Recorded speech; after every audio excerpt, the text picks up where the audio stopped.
Hello and welcome to Broadcom's Inc. Fourth Quarter and Fiscal Year 2021 Financial Results Conference Call.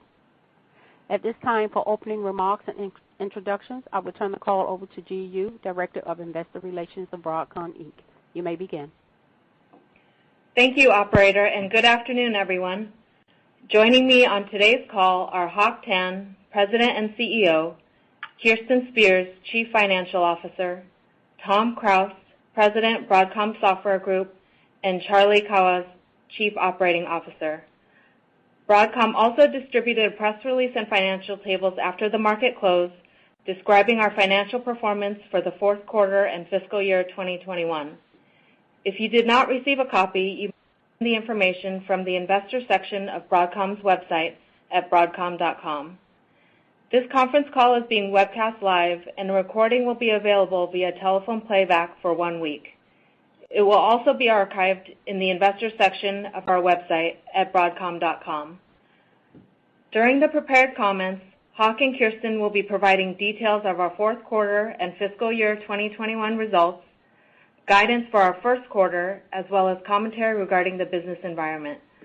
We'll take questions after the end of our prepared comments. Please refer to our press release today and our recent filings with the SEC for information on the specific risk factors that could cause our actual results to differ materially from the forward-looking statements made on this call. In addition to U.S. GAAP reporting, Broadcom reports certain financial measures on a non-GAAP basis. A reconciliation between GAAP and non-GAAP measures is included in the tables attached to today's press release.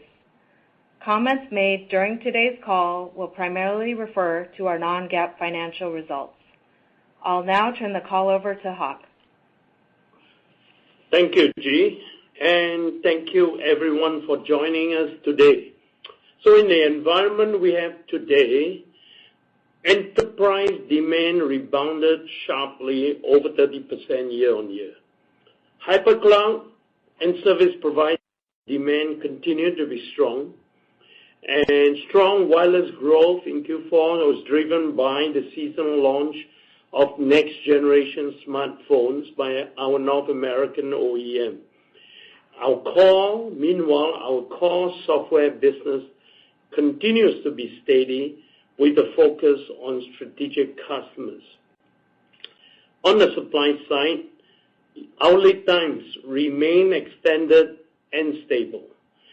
Inventory in our channels and at our customers remains very lean. Accordingly, in Q4, Semiconductor Solutions revenue grew 17% year on year to $5.6 billion, with infrastructure software revenue growing 8% year on year to $1.8 billion. Consolidated net revenue was a record $7.4 billion, up 15% year on year. Let me now provide more color by end markets. Let's start with networking. Networking revenue of $1.9 billion was up 13% year on year, in line with our forecast for low double-digit growth, and represented 34% of our semiconductor revenue. Double-digit year-on-year growth was primarily driven by strong demand from campus switching, both from our merchant silicon as well as ASIC solutions through OEMs like Cisco and HP. We also experienced similar double-digit growth with the deployment of Jericho routers within large-scale AI networks in the cloud, as well as Qumran in 5G infrastructure and DCI. Our unique capability here to deliver ultra-low latency Ethernet networks enables large-scale deployment of AI compute for the cloud. Meanwhile, in the core of these large data centers, we have begun to ramp Trident 4 and Tomahawk 4, the world's first 25.6 terabit per second switch to several hyperscale cloud customers as they address their ever-growing need for bandwidth demand in scaling out their massive data centers. Now, within hyperscale cloud, we continue to lead in delivering ASIC silicon for multiple compute offload accelerators, which has manifested into being 20% of our networking revenue. We expect continued growth in the next fiscal year here to over $2 billion. The key to our success here lies with our robust design methodology, which integrates our broad and substantial silicon IP and rapidly delivers world-class customized silicon SoCs to enable AI, virtualization, orchestration, video transcoding, and security. We have now extended our footprint here beyond TPUs at multiple cloud customers. In Q1, networking is firing on all cylinders, and we expect networking revenue growth to accelerate to close to 30% year on year. Next, our server storage connectivity revenue was $815 million, up 21% year on year, in sharp contrast to the first half of 2021, and represented 15% of semiconductor revenue. The better-than-expected results were driven by robust demand for storage controllers and host bus adapters from renewed spend by enterprises upgrading their compute and storage infrastructure. Additionally, hypercloud storage, we saw accelerated migration to 8 terabytes and the start of 20 terabyte hard disk drives, which drove our nearline storage revenue. To put things in perspective, today our nearline storage business is close to $1 billion on an annualized basis. We continue to gain share in server storage connectivity as we expand our leadership in next generation SAS4, PCI Express Gen 5, and NVMe. Spending for enterprise continues to recover, and we expect this will accelerate growth in our server storage connectivity revenue in Q1 to approximately 30% year-on-year growth. Moving on to broadband, revenue of $872 million grew 29% year-on-year and represented 16% of semiconductor revenue. This was driven by the continued strong growth in deployment by service providers globally of next-generation PON with Wi-Fi 6 and 6E access gateways. We continue to lead the industry with a portfolio of end-to-end integrated solutions across multiple access protocols, whether it be PON, cable modem, and DSL. All SoC controllers, each with integrated Wi-Fi managed through our software stacks to reliably deliver more bandwidth, faster data speeds from the core service provider networks to the homes. And a critical element in our broadband platform, I might add, is leading-edge Wi-Fi. Wi-Fi 6 and 6E today, and Wi-Fi 7 tomorrow. Having leading-edge wireless is important for our service provider customers to reach digital homes from their networks.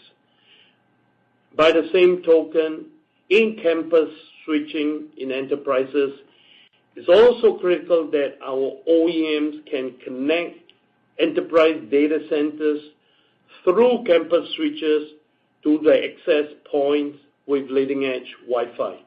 In both markets, our platforms, which encompass wired and wireless, silicon and software, uniquely differentiate Broadcom and sustain our market leadership.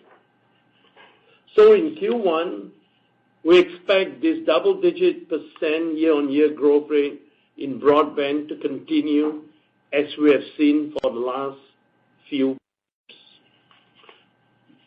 Moving on to wireless, consistent with the launch of our customers' next-generation phone during the quarter, Q4 revenue of $1.8 billion represented 32% of semiconductor revenue and was up 21% against a softer Q4 quarter a year ago.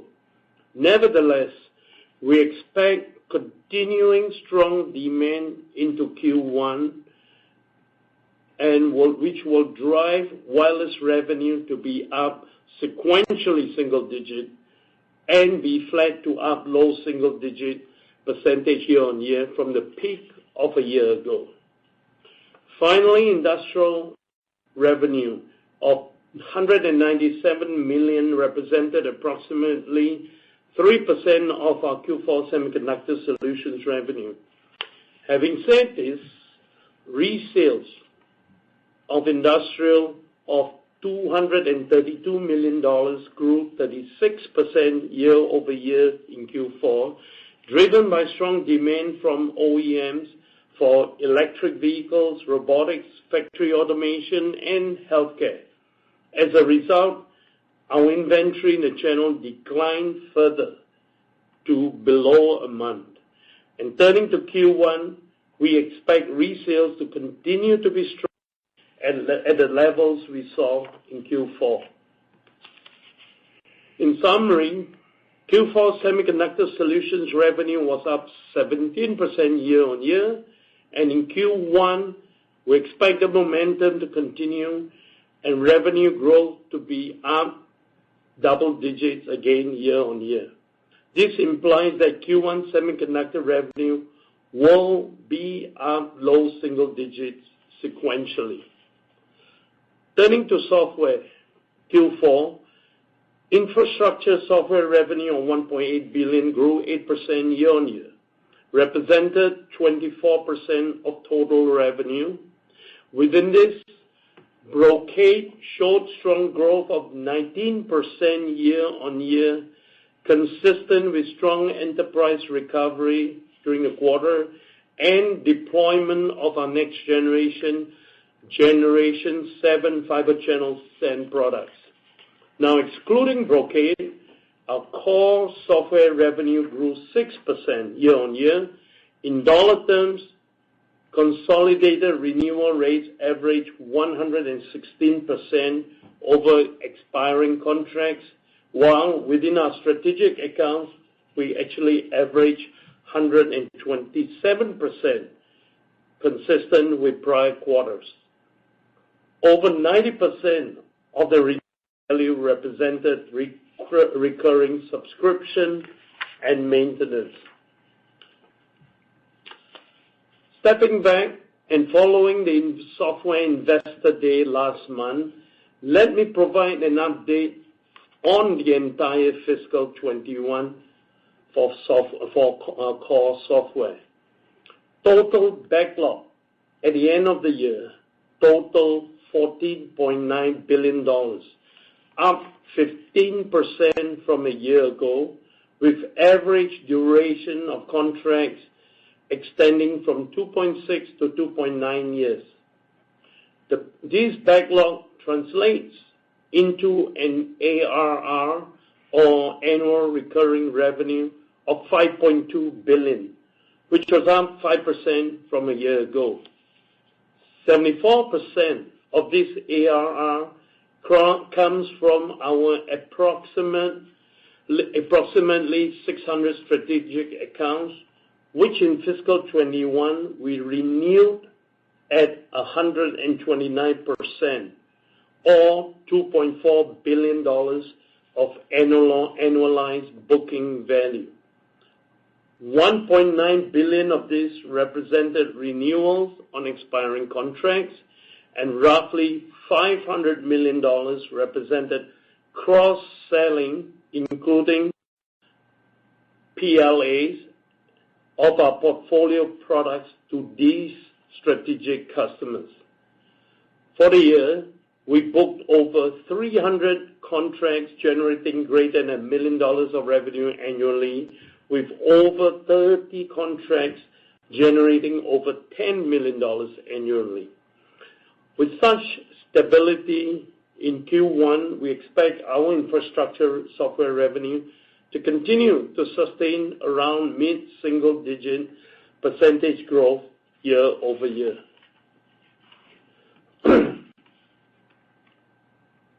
So let me summarize.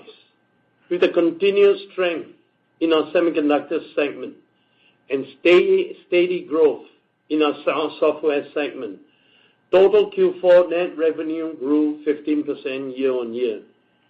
Turning to Q1, semiconductor revenue, excluding wireless, is expected to be up 28% year on year. Wireless is expected to grow flat to low single-digit percentage compared to the peak of a year ago. So semiconductor revenue in total is expected to grow 17% year on year again, and consolidated revenue is expected to grow 14% year on year. Sequentially, this will drive revenue to grow from $7.4 billion in Q4 to $7.6 billion in Q1. We are very well positioned in every one of our franchise markets in fiscal 22 and beyond. We continue to significantly out-invest anyone else across our platforms in switching and routing, offload compute, silicon photonics, and wireless connectivity to accelerate our next generation roadmaps as we continue to gain market share. With that, let me turn the call over to Kirsten. Thank you, Hock. Let me now provide additional detail on our financial performance. Revenue was $7.4 billion for the quarter, up 15% from a year ago. Gross margins were 75% of revenue in the quarter and up approximately 105 basis points year on year. Operating expenses were $1.1 billion, up 3% year on year, driven by investment in R&D. Operating income for the quarter was $4.4 billion and was up 20% from a year ago. Operating margin was 59% of revenue, up approximately 286 basis points year on year. Adjusted EBITDA was $4.5 billion or 61%. This figure excludes $134 million of depreciation. Now a review of the P&L for our two segments.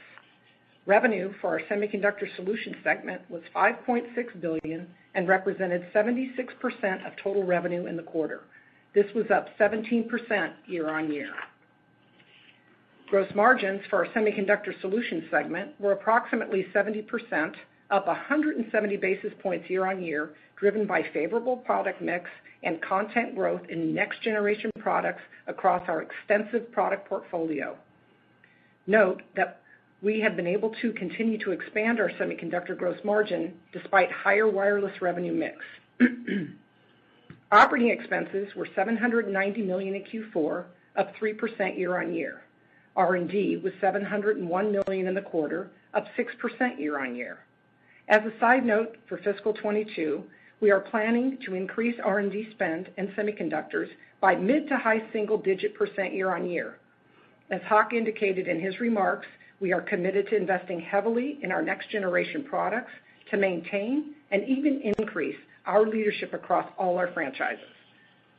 Q4 operating margins increased to 56%, up 350 basis points year on year. So while semiconductor revenue was up 17%, operating profit grew 24%. Moving to the P&L for our infrastructure software segment. Revenue for infrastructure software was $1.8 billion and represented 24% of revenue. This was up 8% year on year. Gross margins for infrastructure software were 90% in the quarter, up 19 basis points year over year. Operating expenses were $353 million in the quarter, up 1% year over year. R&D spending at $220 million is up 9% year over year, and SG&A of $133 million is down 10% year over year. Operating margin was 70% in Q4, up 166 basis points year over year, and operating profit grew 11%. Moving to cash flow. Free cash flow in the quarter was $3.5 billion, representing 47% of revenue. We spent $88 million on capital expenditures. Day sales outstanding were 25 days in the fourth quarter, compared to 32 days a year ago. We ended the fourth quarter with inventory of $1.3 billion, an increase of $137 million or 12% from the end of the prior quarter in preparation to meet customer demand in Q1. We ended the fourth quarter with $12.2 billion of cash and $39.7 billion of total debt, of which $290 million is short-term. Turning to capital allocation. In the quarter, we paid stockholders $1.2 billion of cash dividends. We also paid $266 million in withholding taxes due on vesting of employee equity, resulting in the elimination of 525,000 AVGO shares.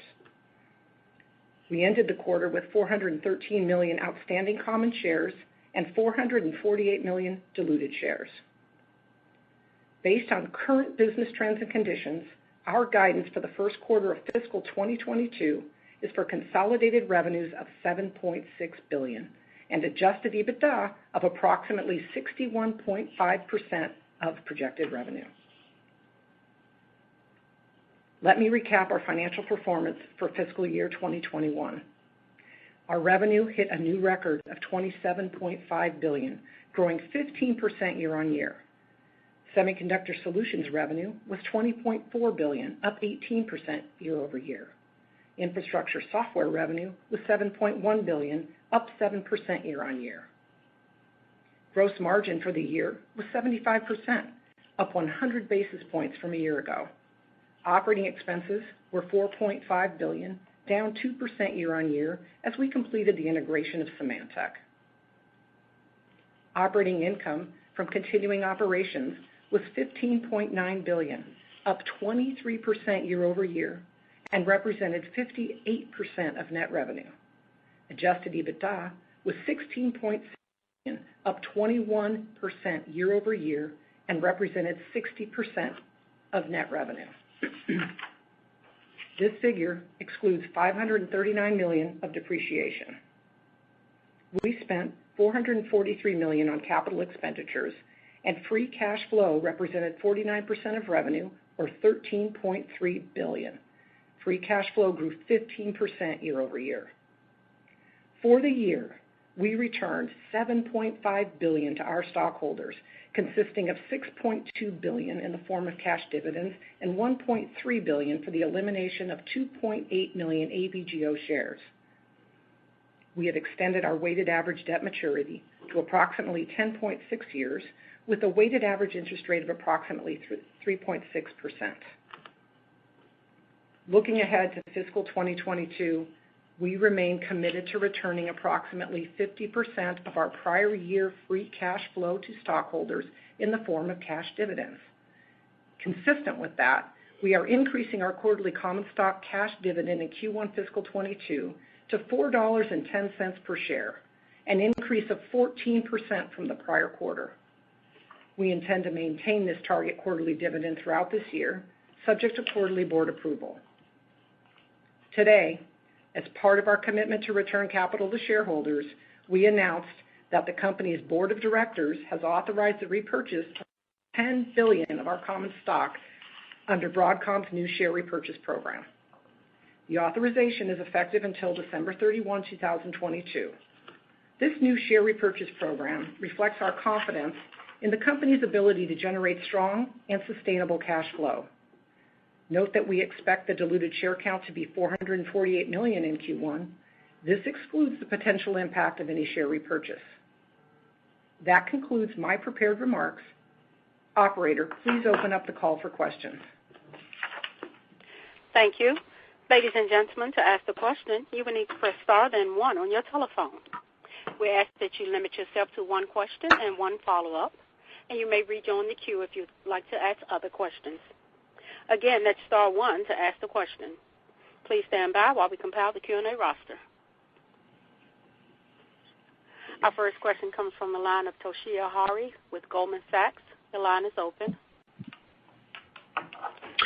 Hi. Thank you so much for taking the question, and congrats on the very solid results.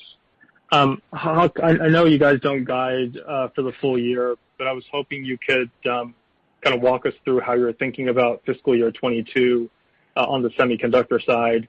Obviously bookings have been strong, continue to be strong across most of your buckets or end markets within semis. But if you can talk about, bookings trends in the quarter, what you're seeing there, that would be super helpful. And then as you sort of answer the fiscal 22 question, if you can touch on supply and to what extent supply could be a gating factor over the next 12 months, that would be helpful. Thank you. Well, that's a very good, a hell of a question, I may add. So let me try to address in its various component parts. What we continue to see with the recovery, and I made a point of saying that we're now in the midst of a very strong spending recovery in enterprise, particularly. So we're continuing to see strong demand bookings in the semiconductor side. But a big part of that demand, an increasing part of that demand, is now coming from enterprise spending, which translates to end markets, tends to drive a lot of our broadband, continuing to drive the broadband, which has been strong in most of 21, continuing to drive the enterprise part of our networking business. And, of course, server storage and industrial is just very, very strong. Having said that, on the hypercloud spending side, a lot of it resides obviously in our networking business. Things are still very elevated. Demand continues to be strong. So when you combine all this together, we continue to see booking rates being at continue to be a very elevated level week after week so far. And as of right now, we're pretty much booked all the way through 22 and even beyond 22 into 23. If you think about 50-week lead time, no surprise it goes to late 22. But we're gone even, in many cases now, gone beyond 22 into 23. And that's partly because, one, timing of our customers planning very far ahead, and two, as I said, our continuing disciplined approach to ensuring that we deliver products at the right time to the right place. And we see that going on. And I hate to disappoint you, we're still not ready or prepared to give you guidance on a whole fiscal year. Thank you. Thank you. Our next question comes from the line of Stacy Rasgon with Bernstein Research. Your line is open. Hi, guys. Thanks for taking my questions. Hock, I wanted to follow up on those lead times and order times. So you said, obviously, on the industrial space, your channel's lean. It sounds like your bookings overall is very strong. At the same time, we know you've been taking efforts to limit worries around stockpiling and overshipping, whether it's parsing orders, expedite these. I was wondering if you could just talk a little bit about what you are doing in that space. How are you feeling right now in terms of your shipments versus where end demand is? And how meaningful those long 50-plus week lead times actually are? Do they actually represent demand even if it's that far out? If you could just talk about your efforts there, that'd be helpful. Yeah. Well, we've been doing this 50 weeks now since the beginning of 21. So, and we've been delivering very much as we can to those lead times. So in some ways, I like to believe it's giving some method to this booking madness, I guess, is what I would call it, in terms of our ability and in terms of how we are shipping the products. But by keeping lead times very stable and predictable as we're doing now, we're also clearly communicating to our end users the way they should be planning their business. And I like to think all this is working out in terms of allowing us to making sure we don't overship and build up buffer inventory through our ecosystem out there. That means distributors, channels, and customers. And all that is being done purposefully. The truth be told, that the day will come when things have to land, and we like to make sure it lands very gently and softly. And we like to think that is working very well. And so what we are reporting in some sectors now, what we're guiding in some sectors and reporting where you see growth of some 20, 30%, I know, even from our perspective, it seems very hot, excessively hot. And in those areas in particular, we take strong particular attempt to make those attempts to ensure these products we ship are for programs that get deployed rather than sit on the shelves for a future need. And so I like to believe that that growth in networking, broadband, server storage lately of some 20 to 30% year on year are real, true, and demand. That's helpful. Just a quick follow-up along those lines on enterprise. You gave some numbers for year-over-year growth for things like networking and storage, but those year-over-year numbers, does that imply a sequential decline, especially for networking and storage, or just, I'm not sure if my year-ago numbers are tied in or not, but do you expect those businesses to decline sequentially within the confines of the guidance? It may, depending, then we're talking mathematical numbers now and how we ship, because some of the shipments are lumpy. And you may see that from quarter to quarter when you talk about sequential quarter, you may sometimes see that. And what I'm trying to say, and we may also choose to deploy supply to one market versus another as you go quarter by quarter. So looking at it sequentially in specific verticals might sometimes, for our case, our point of view, be rather misleading, unintentionally, I may add, simply because we may choose to ship more to, for instance, sometimes to server storage because there is a hotter need there versus to networking. And you may see then, because of that, networking see some sequential weakness in one particular quarter, which is why we report as much as we can on a year-on-year basis, where then you take out the effects of this short-term lumpiness and short-term discontinuities. That's helpful. Thank you so much. Thank you. Our next question comes from the line of Harlan Sur with J.P. Morgan. Your line is open. Good afternoon, and congratulations on the strong results and execution. Hock, in your networking business, you've been somewhat conservative on your view on the sustainability of the strong cloud and hyperscale growth, but yet in cloud, I mean, you guys are ramping 7-nanometer Tomahawk 4 and Trident 4. They're in the early innings of the ramp. Demand is strong. You talked about Jericho and Qumran being strong in routing. Your cloud ASIC customers ramping their 7-nanometer TPU, and you have more programs firing next year, as you mentioned. And then on the enterprise side, your large enterprise OEM customers are benefiting from the strong recovery. So you're starting off the fiscal year in networking with strong double digits growth, but do you see your networking business continuing to drive double digits year-over-year growth for the full year? And will the growth be driven by all three of your end markets, cloud, enterprise, and service provider?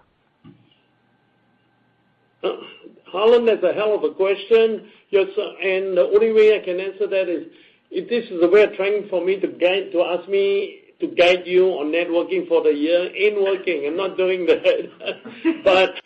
But you're right, though.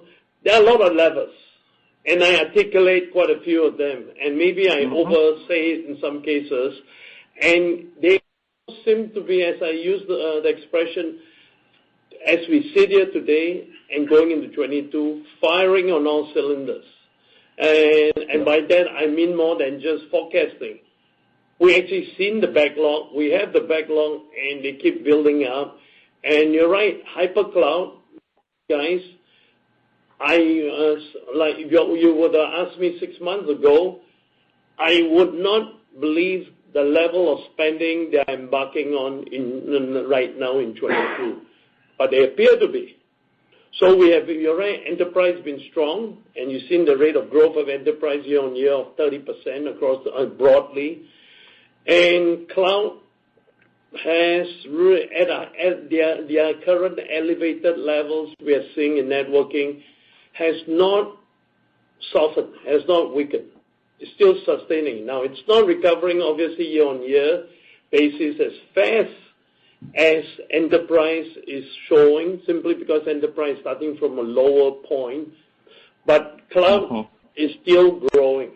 We are seeing hypercloud growing, and it's growing from not just network switching and routing. That's our traditional strength.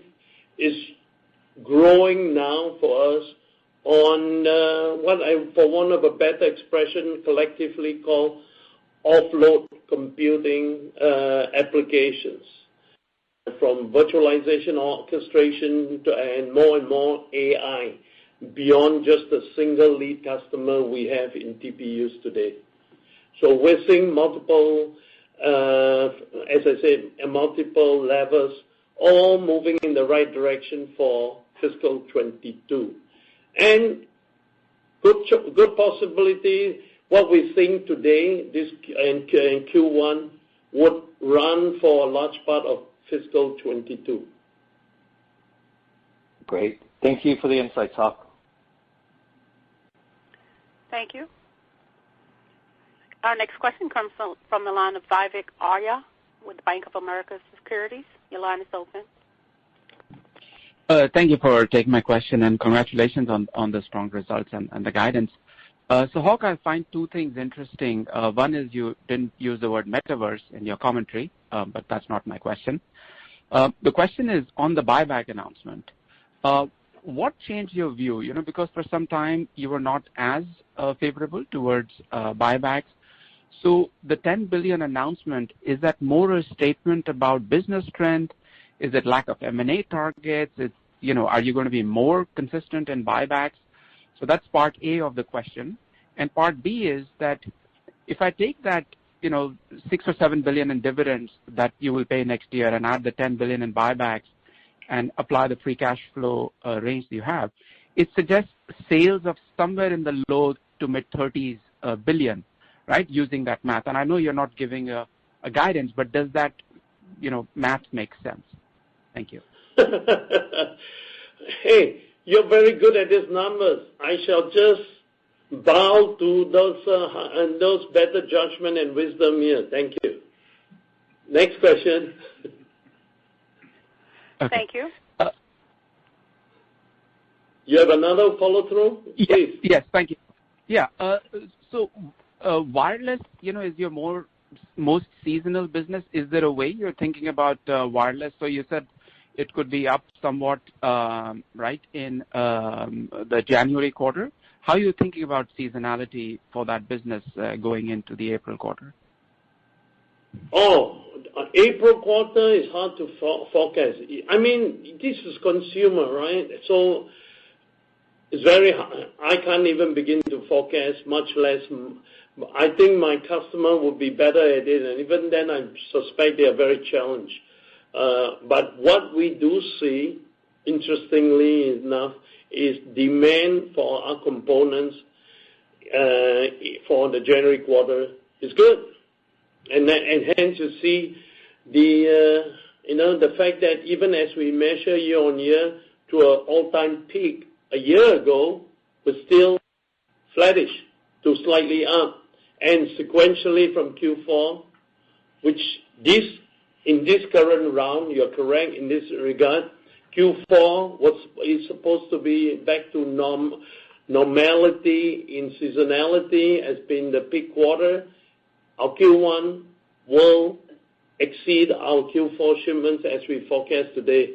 So, yeah, it sounds like even that part is doing quite well. It's just that year-on-year compare in percentage terms may not be exciting as the rest of the semiconductor verticals that we're in, but it's still holding up very nicely.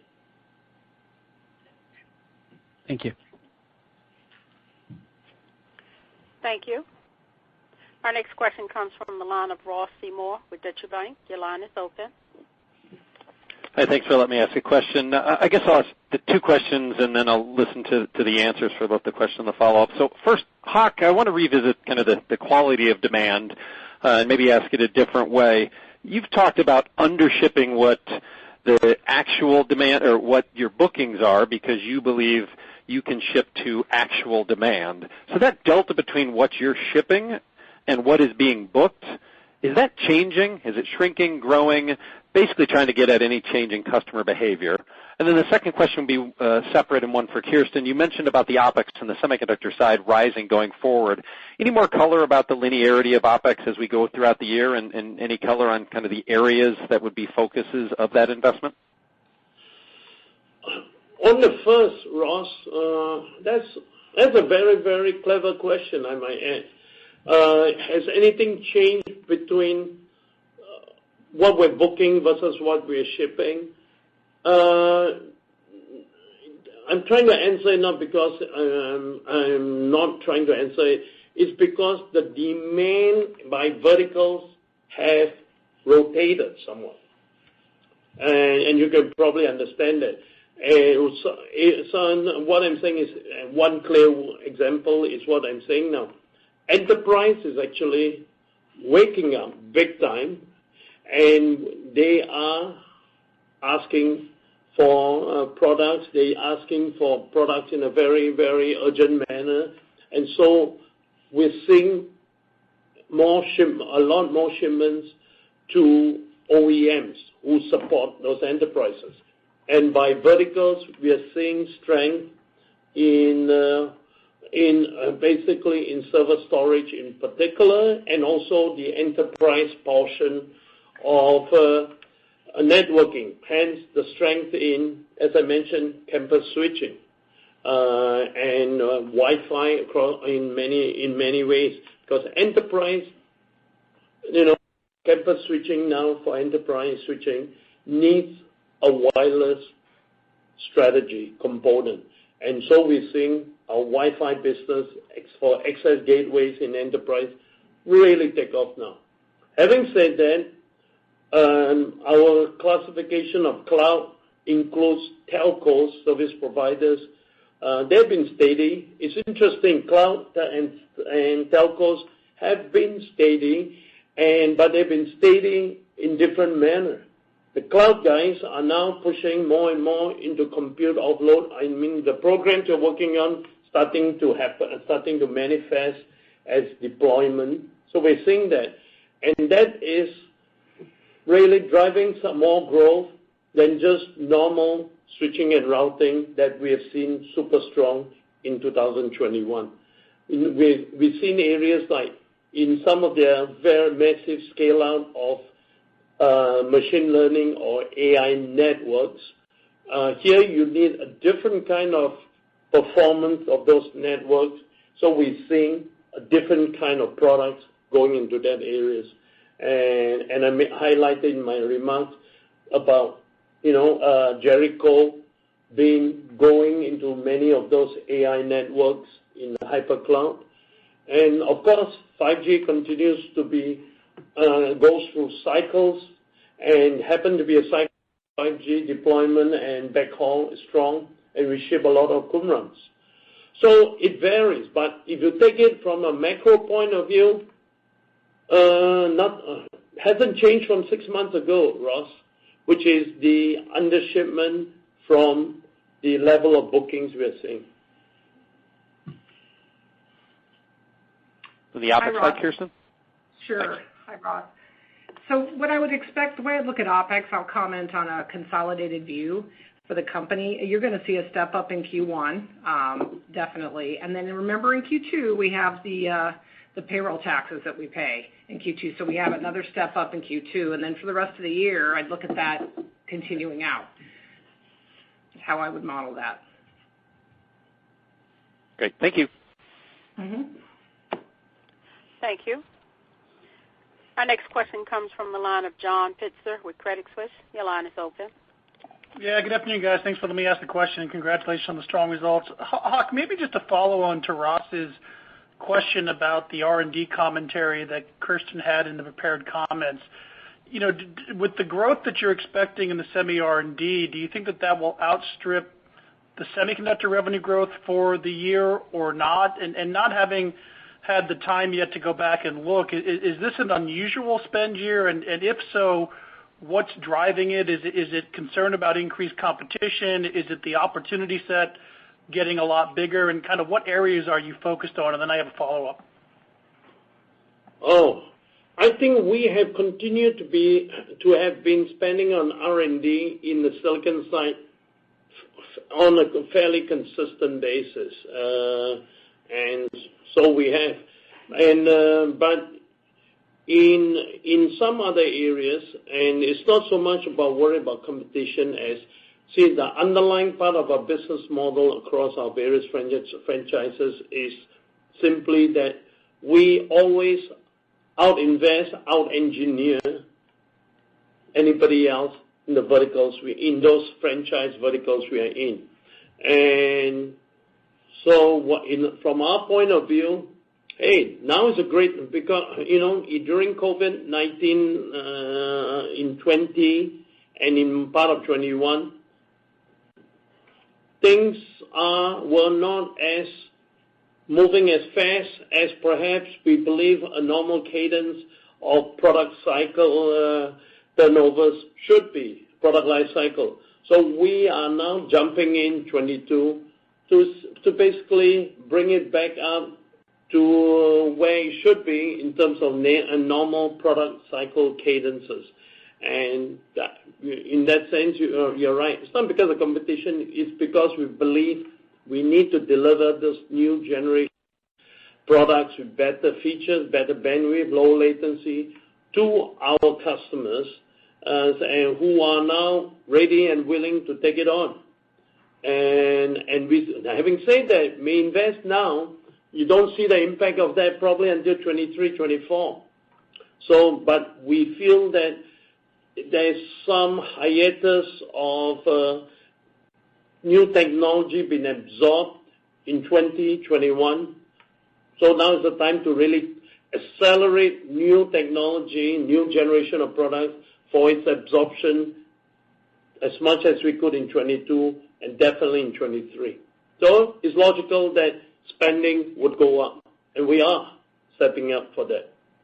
And Hock, is the message that R&D could grow faster than semi revenue growth this year, or you're not ready to make that statement yet? I don't think so. We never tend to do that. We're very well behaved, very disciplined. That's helpful. And as my follow-up, Hock, you guys have set up a really consistent track record around the dividend, but buybacks have been a little bit more episodic, especially given the M&A strategy. Just with the authorization today, is the intent to do all of that within the next 12 months? Why not an ASR component around that authorization today, just to give investors confidence that you will follow through on the buyback? Good point. But we intend to follow through on. We intend to do this $10 billion, and the reason we're doing it, as you guys can gather, is we haven't done a deal we did not do a deal in 20, did not do a deal in 21, and got tons of cash. We have piled up a ton of cash, and debt has actually somewhat, the gross debt has actually declined somewhat, and while our cash position is building up. And while we may still do a deal in 22, it's just that we will still be generating a lot more cash in 22. So when you add up this whole thing, it's just a very logical conclusion for us to not just sit on the cash, hoard it in some ways you might call it, but just return it to you guys as we continue to accumulate cash. And keep in mind, we still have a lot of debt and expanding debt capacity as our EBITDA expands, and still be within investment grade, of course. And this is Kirsten. We have consistently said that we would return capital to shareholders if we didn't announce an M&A by December. And so this is in line with what we've been saying, and we plan to follow through on it. The $10 billion authorization will be executed pursuant to a trading plan, and it'll be thoughtful, and it's in line with what we said we'd do. Perfect. Thanks, Kirsten. Great color. Thank you. Our next question comes from the line of Srini Pajjuri with SMBC Nikko. Your line is open. Thank you, and let me also echo my congrats on the solid numbers. Hock, you called out your ASIC business. I think you said it's roughly 20% of the networking business, and also said it's going to be about $2 billion. I'm just curious if you could maybe provide us some additional color as to what's going on with that business. I mean, you've been a leader in this market historically, and are you seeing more interest given what's going on with the hyperscale customers and their interest in developing in-house silicon, or is this a continuation of a trend, or any additional color you could provide? I think that would be helpful. Right. Thank you for that. And by the way, our ASIC business is actually larger than the $2 billion we indicated. It's only that part of the ASIC business sitting in networking that we highlighted. It's actually, there are a couple other areas where we do ASIC, and it's done on a platform under a particular franchise business that we run fairly separately as one of the product divisions. But you're right, though, the larger part of it sits in networking, and a big part, and it's half of it, roughly, I would say, maybe growing more than half now, is to the hypercloud, and is to OEMs too. Still remain very much OEM-related business as well. And you're right, but your point is well taken. This is a steady, stable business and growing over time that we've had for many, many years. And it has, as I said, long time ago, 20, 15 years ago, 10 years ago, been very much on networking. Merchant silicon showed up in networking, and which is switching and routing, and it has not grown as much in networking. But in its place, having said that, other opportunities show up, and a lot of it is what I call collectively offload computing, which is very much tied to hypercloud. And that's a business that has been slowly but steadily growing. But it's slow, and it's not something that shoots up exponentially overnight, because a lot of the hypercloud guys, much as they have ambition to do their own designs, I like to make that point very clear, it's a very difficult thing for them to do. Because they can go out and hire silicon architects and designers. It doesn't mean you can define a chip, a SoC, silicon chip on a system on a chip that addresses what they're looking for, whether it's in transcoding, whether it's in security, or even in virtualization, or even in AI. It's hard when you don't do it on a full-time basis. So we have been working with these hypercloud guys for the last 5 years, and there's been fits and starts in many, many situations among these hypercloud guys. But the message I want to say is we're never given up. We continue to work with them, and more and more, after many tries, some of them become successful, more and more successful, hence you see the trend of a growth in our ASIC business for offload computing. I mean, if those of you have followed me consistently for the last 3, 4, 5 years, you have heard me talk about it 3, 4, 5 years ago. Then 2 years ago, I just shut up, because it takes a while to get it going, and it's starting to translate into revenues and ramps now, and it will be a nice driver to growth, I believe, for us over the next year, 2 years, I would say. So I'm bringing it back up again. But it's always been there. Got it. And then just to follow up on wireless, Hock, obviously the current demand looks pretty healthy and supply is very tight. But I guess if you take maybe a couple of year view out there, it looks like there's somewhat of a concern about 5G cycle peaking. So I'm just curious about how you think about wireless, especially in terms of your content opportunities for the next couple of years. Thank you. Wireless is a great franchise, and it continues to chug along very well. And that's probably I'm definitely wearing rose-tinted glasses in this environment because demand is good and it's holding up still very well. Beyond that, I really don't know the answer to what you're saying. I do see content increasing over the next several years because we have various products, multiple products, not just one particular product, and we have various products into every one of those very high-end smartphones, and that gives us opportunity to expand and to strengthen and increase our content. And we never really plan for unit increases, actually, in all our plans. We just plan on some content increase year after year, but never on any unit increase. So I guess I stopped thinking and worrying about whether the number of phones is going to decline in 5G in the next 1 or 2 years, as much as will the content decline from our point. And we have not really seen it in any fashion that would make us worry. Thank you. Very helpful. Thank you. Our last question comes from the line of Timothy Arcuri with UBS. Your line is open.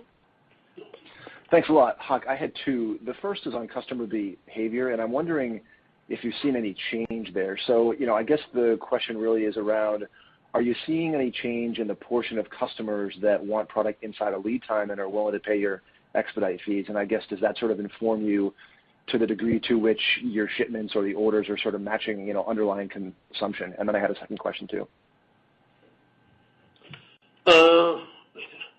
Not really.